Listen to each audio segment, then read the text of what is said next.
and truthful answers. And we deserve it. Everybody deserves that rich, truthful answers.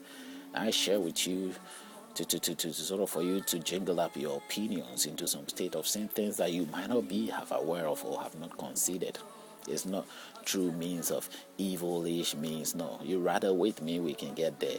If you were close or you live close by me, or you sort of have a personal one-on-one interaction with me, you will notice that it's just a means of your friendship, where we will be able to generate some knowledge together. So I would have shared a lot with you, but unfortunately that isn't the case. But that doesn't stop anything.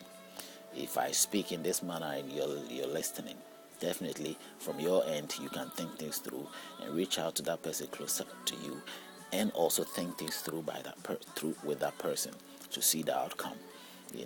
Because we owe it to ourselves to get the right answers in life. We don't have to depend on anybody, and we don't have to allow ourselves to be manipulated at all times. I mean, for all generations, you can imagine how long it's been that life has been existing, and still we haven't got answers as to the roots of our life and whatever brought us into being. That is very serious, and that is very saddening. We should not have, we deserve to know, to have answers, and to be able to progress into a good and a very good environment. I mean, life passes so quickly. Life passes so quickly before you know it. If you have survived for some time, don't underestimate the fact that your life could pass the next minute. Now, I'm not using it as a means to threaten you or to make you be feared and start embracing some sort of gospel preaching. No. I go to face the same thing that I tell you that you might also face. Death is there for everyone. It's not about you to. If you fear death, then you have not seen the naturalistic, what do you call it? The naturalistic view of what death is about. It's natural. Everything in our life is natural. Just as it's natural for you to catch a goat or a chicken and slaughter it for meat, so is man also. It's natural for us to die and be buried. Maybe somewhere, some people, when they die, they get eaten. I don't know. There was a story of a plane crash. The plane got crashed in the Iceland somewhere. And I think the story was true. And those people were so hungry at some point that the dead people among those who were crashed in the plane, and the ice was so cold, the place was icy. So I think somewhere around the Iceland, a polar somewhere, whether the mountains somewhere, and it was very icy and cold. And they started have to find. They did everything possible that they had to survive, and so that means that they had to take the food. They have to take the dead bodies' food. That is, human beings who were dead there, as a result of the plane crash. They had to cut their meat and eat it in order to survive. There are people who are making true story account of all these things. I mean, would you easily eat the meat of another person? It's not easy. But when the time came, the need arises. They ate it. Physically, they had to, eat that fresh human being's meat. As meat, they eat it as food. I mean, it's strange, but yes, when people go into certain situations, they found themselves doing things that they would have done in the normal situation. So you must know that if we accept the naturalistic ways of life, death, whatever it is there for us, we know it, and we accept whatever what is natural of human being, we then in every way have a different perception as regards to life. We think of life in a different way.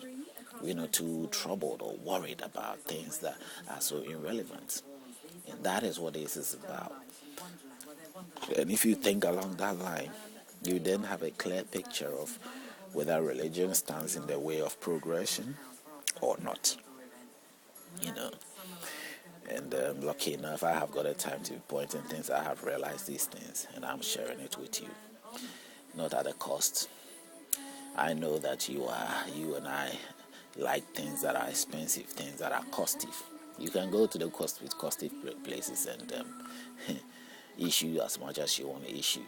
Someone who will put the title on as a pastor or as a reverend.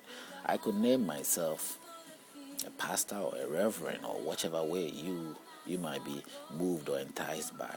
But what is the point? Why would I do that? Why should I identify myself of something which I know has no real meaning?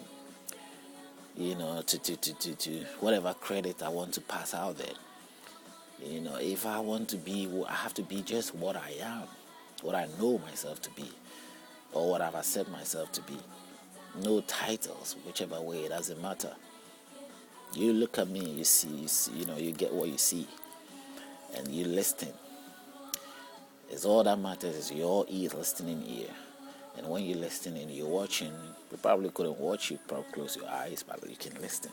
Because the idea is keeping your message that you can hear. But the view that I gave you for you to know that it is nothing deceptive. This is the person right there talking to you. It's not on a radio, it's on a video. So you can see me as I talk to you. And it's for you to be convinced to know that this person isn't doing something sneaky or something dodgy. That's all there is to it. My identification is right there before you. You can see me, Alright. So the idea of drawing on Deuteronomy and going on, we started from Genesis all the way through. It's not attacking Christianity.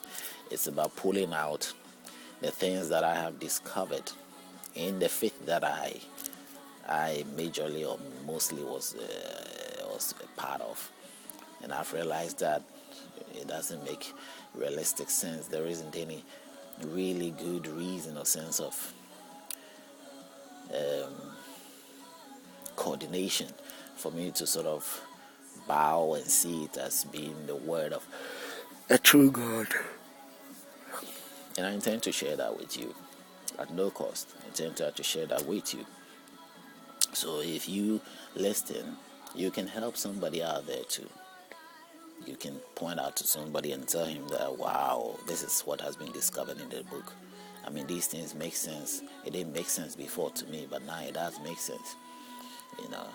So that when you are moving on in life, you can be thankful, that's fine. But at the end of the day, it's good that you have come to that realization. That's all that matters. In Deuteronomy 28, in 50, verse 50, 58 and verse 59 and verse 60, the word says, there's something to do with you making sure that you obey your God. In 58 it says, if you do not carefully observe all the words of this law that are written in this book, that you may fear this glorious and awesome name, the Lord your God, then the Lord will bring upon you, your descendants, extraordinary plagues, great and prolonged plagues, and serious and prolonged sicknesses. Moreover, he will bring back on you all the diseases Egypt of which you were afraid, and they shall cling to you. You can imagine that this is what the Jewish God, Jehovah, was telling the Jews. And this is what happened. He actually told them he's going to put this on them if they don't observe the laws, these laws that we have read in 10 Commandments and all that. The laws that he has given them is a lot. And it's not an easy thing. It's not a joke for God to tell them that. That's what I was thinking, that why would God say that to the Jews? Or why would he say that to anybody? Why would God say that? Now, why am I saying that God will say that to people, a human being that he created? Unless the word creation means something else. Because somebody, for instance, I can adapt somebody. It may not necessarily be my child, but I can groom that person in a way. I can also say I've created him to become a physician. And maybe that's solely in the sense that my guidance, I thought him